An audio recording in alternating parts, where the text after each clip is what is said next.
Hello everyone, welcome back to Roses in Houston Garden. This is Earth Angel Rose,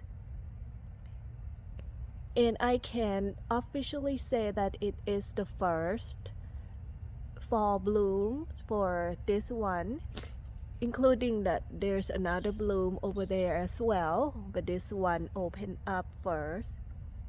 Isn't that sweet and gorgeous? I thought it would be interesting to film this section as we slowly entering fall. It's going to be October 1st tomorrow. Today is September 30th. So that way we can compare how this section looks between September versus October. And in the previous video, you may have seen that this section right here, most of these roses, that one is Earth Angel, that one is Crazy Love. I did the fall pruning. However, with fall pruning, you don't have to remove foliages. But the reason that these roses look bare, there were barely any leaves in the previous, maybe a few weeks ago, a week or two. It's like really bare because they dropped foliages due to heat stress. Like almost all of the canes are very bare back then. But in the past few weeks, they push out fresh new growths. That's why you start seeing more of them. And not all roses will drop foliages. It depends on the varieties, I think, and also the location of your yard and everything. There are multiple factors, like that Spirit of Freedom right there, the taller ones, and the Sombre over here, they drop foliages, but not as much as some varieties compared to Crazy Love and Earth Angel. And this is Crazy Love. As you can see, there are more new growths pushing out, like new nodes, which is a beautiful sign of how this rose is going to look in a few weeks. And in addition to fall pruning, which I did, as you can tell, I fertilize as well, and that's part of my fall fertilizing routine to bring back the life, boost health and vigor, and also blooms as well, because I definitely would like more blooms this fall. During the summer, the blooms are so small, or some of them don't bloom as much, so I'm taking an advantage of cooler weather to enjoy a few more beautiful flushes before the growing season comes to an end. And if you are in Texas or in similar climate in the south, you will most likely be able to enjoy, at least I would say until December, depending on the weather. But from what I have experienced so far, it can go that far, as long as there's no unexpected freeze and snow. So you can check out my fall rose care guide that I put together on the website at www.rosesinhouston.com. In that guide, I divided in 4 parts to help revitalize your roses after the summer. That includes cleans up, how to revitalize soil, and fertilize, and fall pruning. And of course, the fall pruning part, at this point, I would say if you want to do really light pruning to get rid of certain stems you still can, and definitely if there's dieback you want to remove ASAP, that way it will not spray. And this one right here is Cathedral Bells, more foliages on this one. Belinda's blush is, I would say, maybe 70% of the plant looks pretty good right now. During the summer it suffer a lot and it drop a lot of foliages, but it also has signs of new growths too. And this is the bloom.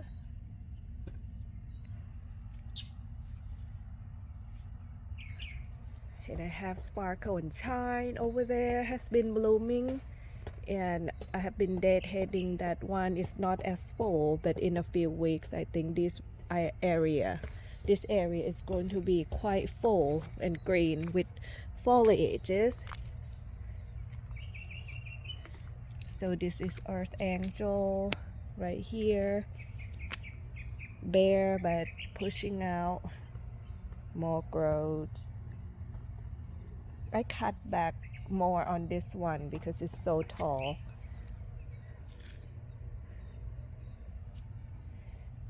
I can tell though, as far as the size, bloom size of many other roses, they are certainly much bigger, and the morning, cooler morning really helped. And this is another bloom which will open up nicely. Hello there. I have so many lizards. Oh, what happened to the tail? Oh no, that must hurt. Oh, poor thing. That must hurt.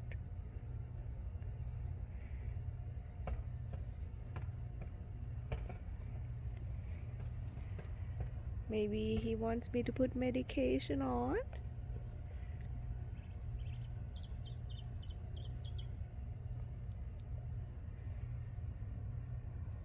Poor lizard. Wonder what happened. And here's the rest of Earth Angel.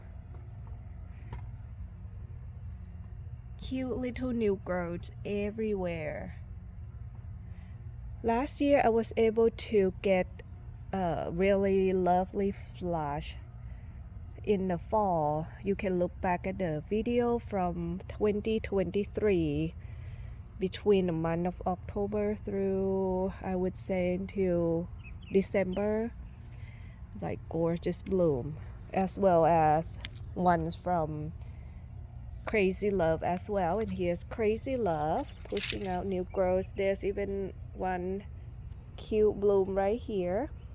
And oh my gosh, Crazy Love last year is gorgeous during the fall. Like the colors, the size, the blooms, everything is just stunning. Stunning rose in cooler weather.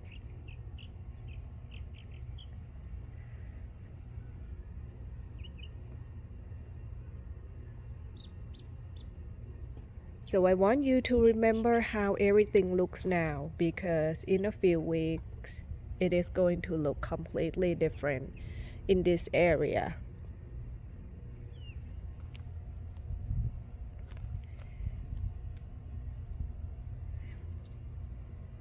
And if your roses are struggling to recover from summertime, I totally get you, because as you can see, some of my roses are that way too. And you are not alone in that department. Just give them time to recover, give them enough water. One thing that I want to address though with roses that drop a whole lot of foliages and the canes are bare, do not overdo on watering. Just make sure that the roots not dry, but you don't need to water every day, because when they don't have foliages, they're not going to be able to use that much amount of water, and that can cause more issues like dieback and root rots. And I would say if it's still bare, I would maybe water once every 2 to 3 days, and make sure each time though that you water deeply, not just on the surface. And I have all the information on roses in Houston. There are several guides, especially during the summertime, because yes, watering is very important. Roses love water, but keep in mind that they don't like to stay wet and soggy, so they need good drainage. And when you water, it's completely saturate, but also they don't need frequent watering like every day, because it needs to dry in between. If it stays wet all the time, they're not going to really enjoy it. And if your drainage is not that great, then it's going to add more challenges to that as well. I know it can be tricky, but with experience and time, and when you observe and monitor them, it is going to get easier. And I would say that growing roses, it is not difficult. However, it needs there are just many factors, not difficult, but there are many small details as far as how to keep them alive in challenging climate like what I have here, along with people in the south with higher humidity. And you are going to lose roses, period. It's just a matter of how many and what is considered to be bad for you. But I have lost a few throughout the years, and this year alone I lost 2. So it's not that you are a bad gardener or you have black thumbs, you just can't grow roses. It takes time and understanding. Sometimes it could be from the rootstocks or the quality of the roses that come from nursery. They're not that healthy to begin with, which can make it difficult to thrive and grow in your garden. Or it could be the lack of knowledge, which we all kind of start from there anyway. I mean, we don't know everything, right?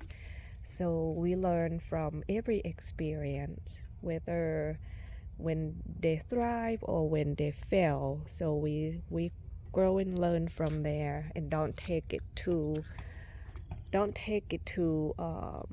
beat yourself up. That's what I'm trying to say.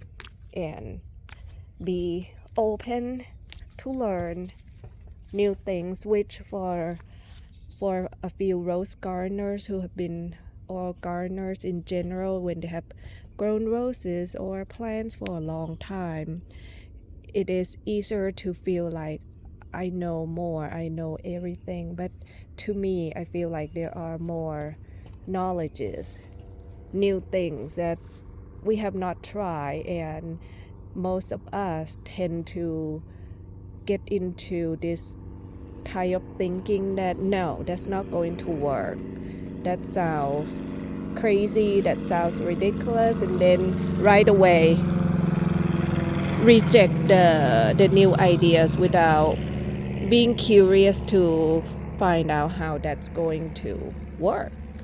So I say just be open and see what we can learn every day.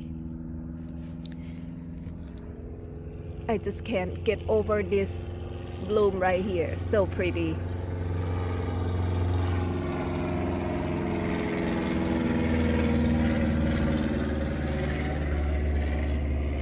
It is so delicate, beautiful.